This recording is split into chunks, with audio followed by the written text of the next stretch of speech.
Mai saurare Assalamu alaikum wa rahmatullahi ta'ala wa barakatuhu. Barkanmu da wannan lokaci kuma barkanmu da sake kasancewa tare da ku a cikin shirinmu na soyayya ruwan zuma wanda yake zuwa muku daga nan mita 93.1 Arewa Radio a zangon FM. Sunana Nura na kowa da nake jagorantar wannan shirin, da fatan ana nan ana tare da mu kuma ana nan cikin koshin lafiya. Kamar yadda muka fara gasa na kungiyoyin masoya a cikin wannan shiri na soyayya ruwan zuma, wanda muka yi wa take gasar kungiyoyin masoya karo na biyu, zagaye na farko a cikin shirin soyayya ruwan zuma. Yau ma za mu dora tuni an fara ta ranar 1 ga watan Janairun nan ta shekara ta 2020, wato sabuwar shekara, domin dai mu kawo muku sabon salo, sabon tsari da kuma taya junanmu murnar shigowa sabuwar shekara. Ƙungiyoyi 24 suna cikin wannan gasa. Tuni an yi tsakanin ƙungiya guda biyu, inda aka kara tsakanin ƙungiyar YKC Nation da kuma ƙungiyar Arewa Musician Association, inda ƙungiya ta biyu ta Arewa Musician Association ta yi nasara akan ƙungiyar YKC Nation. To a yau ma muna tare da ƙungiyoyi guda biyu, inda za ku je mu tare da su a sannu a hankali, inda muke tare da ƙungiyar masoyan asali da kuma abokiyar karawasu ƙungiyar So Halitta ne. To a daidai wannan lokaci muna tare da wakilin ƙungiyar masoyan asali, wato ina nufin muna tare da Mufrad kenan daga ƙungiyar masoyan asali. Mufrad, barka da shigowa cikin shirin soyayya ran zama. Malam Nura barka da. To Mufrad, dama kai masoyin shirin nan ne tsawon lokaci ko kuma kawai an jefo ka ne ka zo ka kare kan wani gurin? Kwarai kuwa na daɗe ina son wannan shiri saboda yana ƙayatar da ni sosai. Na ji maka ce wai yau ka ga masoyinka. Kwarai kuwa masoyi na da yi farin gaskiya. ciki da jin wannan kalmar. Wallahi na daɗe wanda ya ina. ga masoyinsa ya abin alkhairi ne. Kwarai kuwa. Na'am. Na haka yake. To sai ga shi kaka a cikin wannan shiri na soyayya ran zuma, ya kake ji kuma ya kake kallon shirin a taƙaice? A lokacin da aka ce mun zan wakilci group ɗinmu domin in zama jagora wakili nasu a cikin kacici-kacicin nan, na yi matuƙar farin ciki saboda dama ta samu da zan haɗu da masoyi na wanda daɗe ina son haɗu da shi. Da kuma masoyanmu masu saurare. Masu kallon mu da sauraro. Yawwa, to kasancewar yanzu ka tsinci kanka kai zaka wakilci kungiya wajen karawa, a takaice za mu so a ce ka bamu takaitaccen tarihin wannan kungiya da kafuwarta da kuma menene makasudin kafa ta taku ta masoyan asali. To Malam Nura, wannan kungiya tamu dai a takaice zuwa mun bude ta ne tun 27 ga watan 1 shekara ta 2017. Na'am. Yau kaga tana da kimanin shekara 3 kenan. Na'am. A takaice ba 'yan kwanaki. To wannan kungiya tamu ta masoyan asali gaskiya kungiya ce da ta tabbatar da kanta cewa ita ta masoyan asalin ce, saboda mukan iya tashi mu kai wa dan uwanmu ziyara wanda yake wani gari. Na'am. Wajen Kano kenan. Dan kwanan nan ma muka dawo daga bikin wata 'yar uwa tamu ta Zaria kenan, an yi mata aure, 'yar kungiya ce tabbas. To mun kai mata ziyara, muna dan yin wani dan contribution haka, mu dan hada mata agogo da wani abu wanda za ta dinga tuna da mu a koda yaushe. Mu je kuma mu taya ta murna sosai saboda mu ma muna yin farin ciki. Mu mata nasihohi wanda za ta zauna a gidan mijinta lafiya lau. Wato a takaice dai ana ayyuka na alkhairi da sada zumunta a cikin wannan kungiya. Kwarai haka ne Malam Nura. To majalla, muna godiya kwarai da gaske. Mufrad, kai ne shugaban wannan kungiya? A'a, ni media director ne da cikin wannan kungiya, ba ni ne shugaban ta. To ina ga to yanzu sai mu shiga, da fatan dai mai saurare kun ji bayanansa, kun ci takaitaccen tarihi ko bayanin kungiyar nan tasu ta masoyan asali. Mufrad, kai ne wakilin kungiyar masoyan asali, kuma za mu je ga tambayar ka a cikin wannan, kun ci tambayar ku da za ku kowa zai kare kambunsa ko ya fafata a kai. Muna da tambayoyi guda biyu, za mu soma da ta farko. Tambaya ta biyu gare ka, ko ce ga kungiyar ka, ita ce aka ce wai so ne yake rikidewa ya koma kauna. Shin da gaske haka ne ko kuma ba haka bane? Idan ba haka bane, ya abin yake? To Malam Nura, gaskiya dai maganar gaskiya, so ne yake iya rikidewa ya koma kauna. Saboda yayin da soyayya za ta shiga, ai ba kauna ce take fara shigawa. Cewa ake na fara son wanci, kuma na ga wancan ina son ta. A yayin da kuka haɗu kuma soyayya ta shiga, sai shakuwa ta. To yayin da shakuwa ta shine kauna za ta shiga. Kauna ku ba ta taɓa fita a cikin zuciya. Ta zama kauna. Kaga dai anan ana nufin cewa so ne yake iya rikidewa ya koma kauna. Idan aka ce yau mun zama muna kaunar juna, ba muna son juna ba, to fa babu yadda za a yi, ko da mun rabu ba za mu daina son juna ba. Idan ka ga ɗaya dole ka ji wani abu ya tashi a cikin zuciyarka, wannan kauna ce. Amma soyayya kamar yanzu in na ji ina so aka iya karɓa ta, kaga ba a karɓe ni ba, ai kuma na so amma ba a karɓe ni ba. idan dai ba wahalar da kaina nake so in yi malam Nura ai zan ajiye wannan so kauna ta girmi so kenan. Tabbas kauna tana gaban so. To ta yaya ake so mu san kafin a je ga kaunar tunda ita take rikidewa, yanayin rikidewar nake so na ji. Yawwa yanayin da take rikidewa ko shine yanayin yanda farin cikin ku yake yawaita a soyayyan ku, kuna ba wa juna kulawa yadda to kasance za ta ji a ranta cewa ba za ta iya aiwatar da wani abu ko kai ba za ka iya aiwatar da wani abu ba har sai ka ga wannan masoyiyar taka, to nan za a iya kiranta da kauna. Amma fa a tunanina ko kuma in ce da yadda nake kallon abu. Na'am. Wannan shi dama a tunaninka kenan da fahimtar ka ta so fahimta ta yadda so yake kasancewa da kuma kauna yadda take so yake rikidewa ya koma kauna. A fahimta ta kenan. Na'am. Mataki kenan. Akwai wani daban matakin koko kana da karin bayani ko iya wannan hujja taka ta gamsa. Malam Nura ka san shi abun yanda ka fahimta ba haka wani ya fahimta ba ko ba gaba ne ba, abun yana da yawa kamar yamma bangaren so shi so yana da sarkakiya da yawa. Fahimtar ka daban, fahimtar wancan daban, amma iya fahimta ta so shi yake rikidewa ya koma kauna. Shakuwa ta shiga kenan to ya zama kauna. Wannan shi ne. Na'am. To me saurare kun dai ji hujjojin Mufrad wanda shi yake wakiltar kungiyar masoyan asali. Za mu je ga tambaya ta biyu. Ka shirya? Na shirya malam. To tambaya ta biyu take cewa wai bambance mana tsakanin so da soyayya idan har da akwai bambanci. To malam Nura, so soyayya idan aka ce so kalma ce guda ɗaya so, soyayya kuma jam'i. Soyayya ni ina son wani ko kuma ni muna soyayya da wanci, kaga akwai bambanci. So kalma ce ita kadai, soyayya kuma ni da wani muke yi. Idan na ce ina son wanci ko kuma ina son wani, kaga yana tabbatar mun da cewa ni ne nake son shi. Ban sani ba ta bangaren shi yana suna ko baya suna, amma sai na ce muna soyayya da wanci, kaga duk wanda na faɗa wannan kalmar zai gane cewa akwai soyayya tsakaninmu. Ita ma tana so na, ni ma ina son ta. Akwai wani aiki kenan tsakaninmu, kaga ya zama soyayya kenan. Idan kuma aka ce so zai yi a ce ni ina son wancan sallah, amma fa ba lallai ne a ce ita tana sona ba. Kaga ba za a kira shi da muna soyayya da wancan ba, sai dai a ce ni ina son wanci. Don haka soyayya da so akwai bambanci. Soyayya aikatau na mutum ɗaya ne, shi kuma soyayya kuma so aikatau ne na mutum ɗaya. Soyayya kuma aikatau ce ta mutum biyu ko kuma a ce da yawa. Ba a iya samun kana so ana so amma babu soyayya, ba a gudanar da wannan aikin da ka faɗa. Ai in dai kana so ana so to akwai soyayya kenan. In dai kana so ana so za a kira ta da soyayya. Batu muke fa na soyayya wanda muka sani a matsayin soyayya, wani na son wance tana son wane, suna yin wani abu wanda shine kamar da kace aikatau da. To malam Nura, idan zaka duba, idan zaka bada misali zaka ce ai wane yana son wance tana son wane, ko kuma kace wane fa soyayya suke, ko ba haka bane ba. Ko kuma ni idan zan ba aboki na wani sun ce aboki ya ce na'am muna fa soyayya da wance, ko kuma in kace muna soyayya da wance to bai shi a fahimtar shi ai kun dade kuna soyayya. Idan kuma ka zo ka ce mai aboki ya ce na'am ina son wanci, to ka ga baka je ka same ta ka faɗa mata, ko kuma a'a kana son wanci kana so ka isar da sakon gare ta ne. Amma kuma idan ka ce mai a simple a takaice kai, in ka ce mai muna soyayya da wanci, to ko ba zai kawo akan ki cewa kai kadai kake son da ita ma tana son ka. Wannan shine bambancin so da soyayya. To ai tun da dama cewa aka bambance mana tsakanin so da soyayya idan har da akwai bambanci. Da farko dai ka yadda da akwai bambanci kuma ka bambance. Me sauraron mu kun dai ji Mufrad wanda shine wakilin masoyan asali, kungiyar masoyan asali a cikin wannan gasar kungiyoyin masoya da ake yi a cikin shirin Soyayyar Zuma da ni Nura Nukuwa nake jagoranta. Mufrad mun mai tambayoyi guda biyu akan cewar aka ce wai so ne yake rikidewa ya koma kauna, shin da gaske haka ne ko ba haka bane? Idan ba haka bane ya abin yake, kun ji hujjar da ibayar. Sannan kuma tambaya ta biyu muka ce a bambance mana tsakanin so da soyayya idan har da akwai bambanci. Mufrad, gabaki daya hujjojin da ka bayar ko amsoshin ka sun gamsar ko kana da ƙari?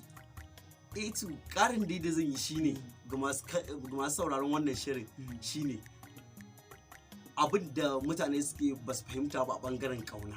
Idan aka ce kauna fa aba ce wadda ba ta yankewa.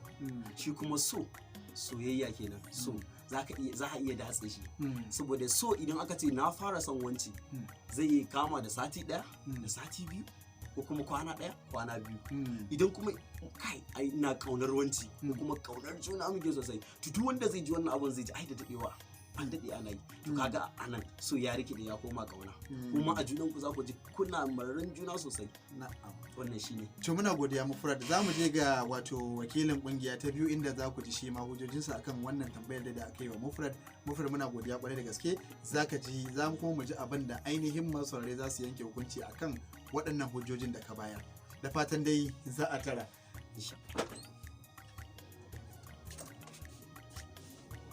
barka da zuwa barka da zuwa samu guri ka zauna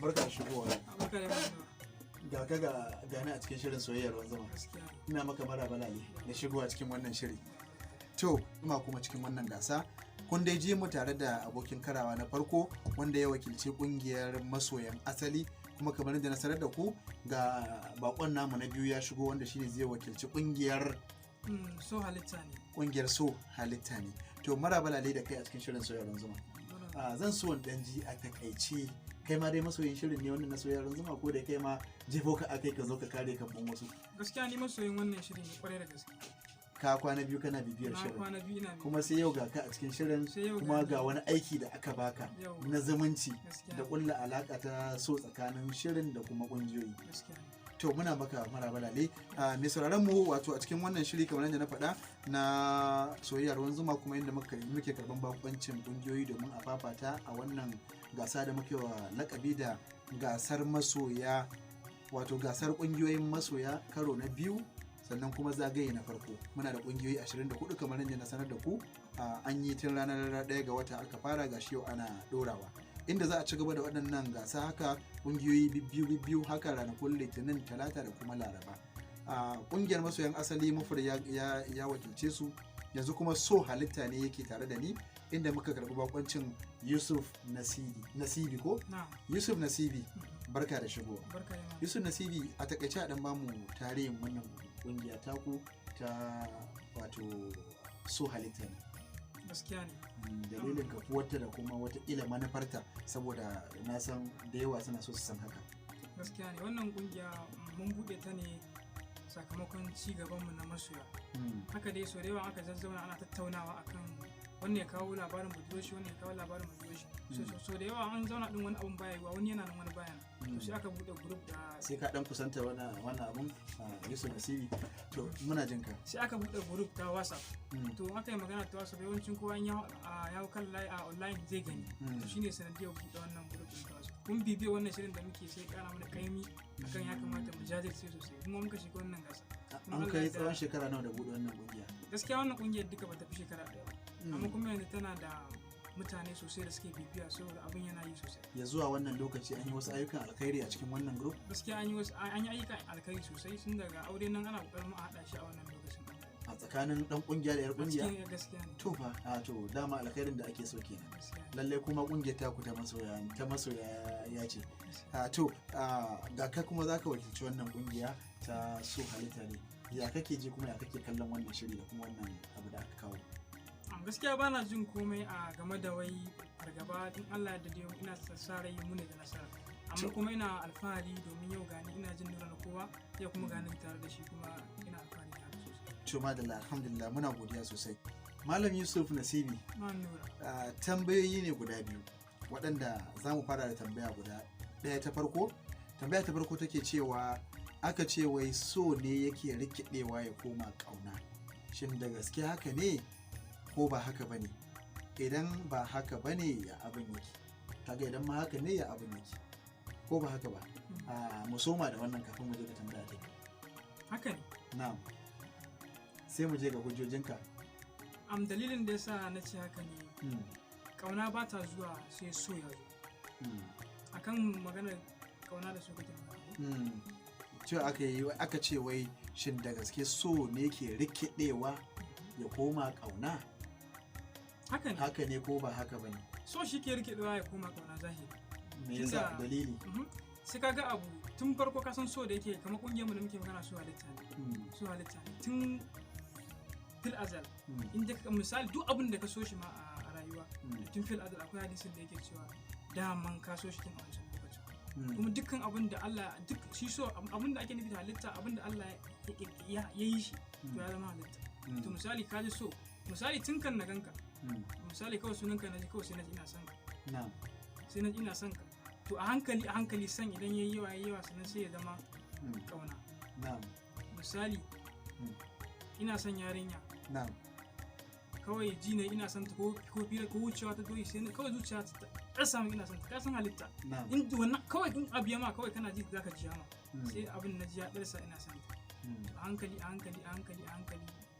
ina jin tana shiga da kadan wata nan sai na ta bibiyar a ina ma zan same ta misali na je na same ta sai aka dan fara haduwa sanya kana shiga yana shiga sannan sai abin ya girmama kamar misali gini ne tun daga farkon shi daga abin nan kosu na daya aka fara ya tafi na biyu ta fara girma to haka lokacin yana karami za a kira shi da gini ya girma za a kira shi da gini amma kuma mai wannan za a ce an gina wannan kuma ana gini misali na ke so na gane yawa to haka ne misali ina son ta daga kamar da wasa na je sannan sai abin ya kankama sai in fara hidima to alamun sai a san wani yana son wance ya zama kauna wato wannan shine matakin da so yake bi wato ya hawa har ya kai ga kauna ko ya rikide ga kauna zahiri idan duk abin da ka gani kana son shi to farantawa yau da gobe kamar abin da annabi Muhammad sallallahu alaihi wasallam yake cewa zuciya tana son mai faranta mata to hakan yakan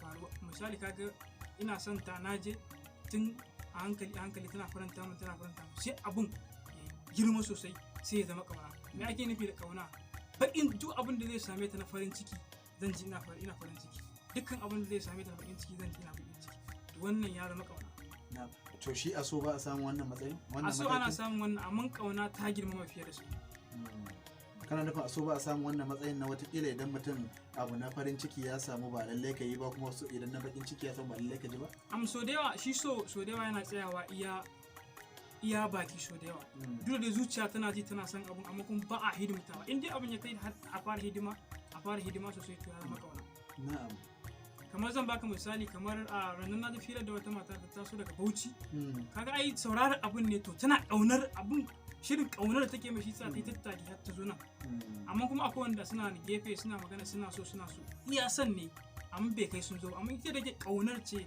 sai da taso ta zo alamar tana kauna to madalla wato Yusuf Nasibi kenan wakilin kungiyar so halitta ne kuma ga hujjojin da ya bayar mai saurare na san dai kuna ji kuma kuna dauka daki kuma kuna fahimtar irin yadda yake amsa tambayoyin na sannan Yusuf wannan amsoshin naka akan tambaya ta farko ta isa koko akwai dadi idan da lokaci lokaci shi ke tafiya da mu idan da lokaci shine zamu je ga tambaya ta biyu gaskiya tambaya ta biyu take cewa wato bambance mana tsakanin so da soyayya idan har da akwai bambanci so da soyayya to akwai bambanci zan iya cewa na'am me yasa ka ce haka so kalma ce da so dukkan jikin abin da Allah ya halitta akwai so a jiki kamar ya dukkan abin da Allah ya halitta a duniya akwai abin da yake so misali jikin tsirrai akwai so jikin mutum akwai so jikin aljanni akwai so haka dai akwai so amma soyayya kamar yadda na bayani akan can kauna hidima to nan soyayya nuna mutum soyayya hidimta mai shi ma yana kwatankwacin akan soyayyar da kake masa misali kana nuna na kowa muna tare da kai na san kai mutum ne ma abokin shayi na ɗauko shayi na kawo ma ina son ka to wannan soyayya ce ta kawo ina son ka bari na ma abin da zan hidimta ma saboda ina son ko kuma nuna ko yau zai taro na halarci inda yake saboda ina son sa soyayya ta kai ina son sa ya kamata in je inda yake ka san fa batu ake na soyayya kamar yadda ka faɗa cewa so akwai shi anan akwai shi anan akwai shi anan to batu ake na soyayya watakila wanda ke tsakanin abin da muka saba gani cewar su ne masoya ko soyayya shi yasa nake so ka fahimci tambayar cewar bambance mana tsakanin so da soyayya idan har da akwai bambanci kuma ka ce da akwai bambanci ko ba haka ba to ina buƙatar ƙarin haske akan so din da kuma soyayya. na fahimta Yawwa. na fahimta akwai bambanci kamar da yadda na faɗa so ne abu ina son yarinya misali mataki ne na ina son ta amma kuma me zan je wurin ta to anan ake yin soyayyar shine abin da za ta dan faranta min shine soyayya kuma da wasu wasa kowanne da yanayin yadda yake zuwa soyayya shi na je zan ki fira kina son barkwanci dan miki barkwanci muna soyayya kowanne da yanayin yadda yake gabatar da soyayya shi za ga wancan irin soyayya shi daban wannan irin soyayya shi daban amma kuma duk dai kalma ce ta so amma kuma soyayya kaga ai so aka sa s so soyayya so ne amma kuma soyayya sai a kara so ne abin da zan faranta ma shine so amma kuma sai ya zama soyayya ba miki dariya na fahimci ina son dariya ba ki dariya ni ma ki min abin da dariya kowa da ne soyayya shi shin kana nufin abin da ke gudana tsakanin su masoya shine soyayya na'am amma so da yawa za ga ko da an samu matsala tsakanin masoyi da masoyiya ko da a fina-finai suna nunawa idan ka taho abin da zai ba mutum damuwa in ka tuno wani abu da tama ko wani bai a cikin soyayya ko dai wani dan abu da tama ko inda kuke zama kuke soyayya ko wani dan wasa da kuke yi to wannan soyayya din ka zo sai ka ji ranka ya ɓaci to wannan abin da ake gudanarwa tsakanin masoya shine ake kira soyayya. To madalla mai sauraron mu kun dai ji mu a cikin wannan fafatawa ko ce karawa ba zan ce karo da karo ba dan za a kai lokacin da za a karo da karo za ku gan mu tsakanin ainihin mutum biyu din suna karawa watakila ma sai ina sa hannu na dafe kirjin su a cikin shirin soyayya ruwan zuma. Wato wannan gasa ta kungiyoyin masoya na kungiyoyin masoya kenan a cikin wannan shiri na soyayya ruwan zuma da Nura na kowa yake gabatarwa. Mun karbi bakoncin kungiyar masoyan asali da kuma kungiyar so halitta ne inda mufrad ya wakilci kungiyar masoyan asali sannan kuma na biyun su shine Yusuf Nasibi wanda ya wakilci kungiyar so halitta ne.